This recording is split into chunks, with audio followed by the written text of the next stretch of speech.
දැන් අපි දවසක් පැල නැති හේනේ ගීතයේ ඉන්ට්‍රෝ කෑල්ල තමයි වාදනය කරන්නේ. මේක D minor scale එකේ 3/4 time signature එකට යන දැන් ස්වර ප්‍රස්ථාරය හැටියට මේක 3/4 time signature කියන්නේ. එතකොට 1 2 3 1 2 3 ආකාරයෙන්. so අපි මේක ගමු දැන්.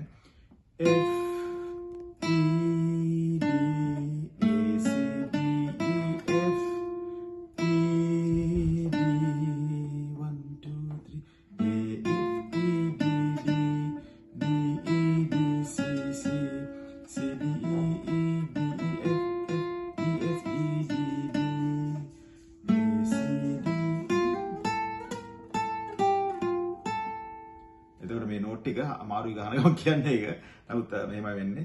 A C E D A B A G F A මේ B කියලා කිව්වෙත් B flat එකට. මොකද මේක ප්ලේ කරන ගමන් කියන්න අමාරු නිසා. එතකොට එන්නේ A C sharp E G A B flat A